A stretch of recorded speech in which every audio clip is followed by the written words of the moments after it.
Unexpectedly, the mischievous husky Oreo from their previous encounter appears once again, accompanied by its owner, Zayak Sao. Although she initially fails to recognize Baowu due to her forgetfulness, Wang inquires if Mr. Wu knows this girl. Baowu recalls meeting her briefly earlier, and finally, Zayak Sao recollects Baowu's presence and reveals that Mr. Wu is her grandfather.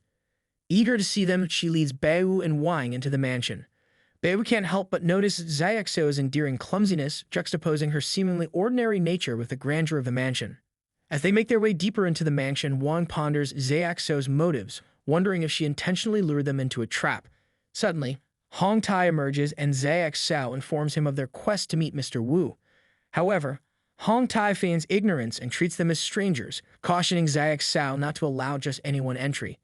Baowu realizes that his earlier assumptions about Zayak Sao were mistaken. She is simply an ordinary and somewhat naive girl. Hong Tai then invites Baowu and Wang to accompany him as Mr. Wu awaits their arrival on the terrace. Baowu's initial suspicions about Zayak Sao vanish as they follow Hong Tai's lead. Baowu contemplates the significance of this meeting and wonders about the true intentions of Mr. Wu. The anticipation builds and the enigmatic encounter lies just a step away. Arriving on the terrace, they find Mr. Wu patiently waiting for them.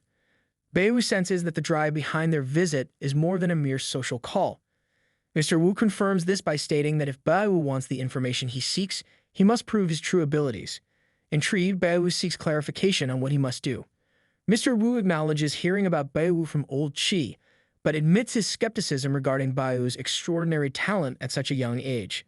To test Baowu's skills, Mr. Wu presents a challenge. He must assess the value and origin of the treasures within the study room.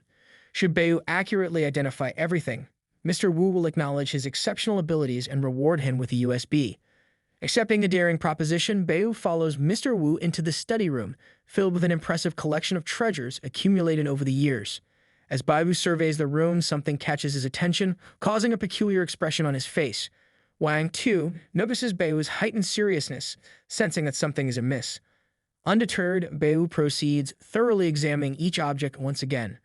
Eventually, he confirms that they are facing a rather complicated situation. Eager to assist, Wang volunteers to provide the values and origins of the objects, boasting about his extensive knowledge. Baowu, however, warns Wang against making any hasty mistakes, emphasizing the intricate nature of the task at hand. Mr. Wu inquires why Baowu remains silent, prompting him to speak up and showcase his remarkable abilities. Wang, noticing Mr. Wu's dissatisfaction, contemplates how to salvage the situation and choose his words carefully to conclude the challenge on a positive note. Wang begins by expressing his admiration for a Buddha head, claiming it to be an invaluable treasure from the Northern Song dynasty. However, Baowu interrupts, stating that the Buddha head is, in fact, a skillfully crafted imitation, approximately 10 years old with a value of around $30,000. Wang is taken aback by Baowu's directness, realizing that even though it may be a fake, it should have been handled with more finesse. Their attention then shifts to an ancient artifact from the spring and autumn period, which Wang assumes to be the most exceptional treasure in the room.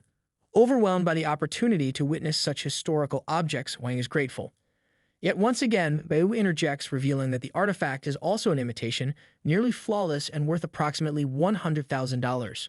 Wang finds it hard to believe that every object they encounter is counterfeit, struggling to comprehend the extent of Baowu's knowledge. Anxious about Mr. Wu's reaction, he searches for a way to rectify the situation.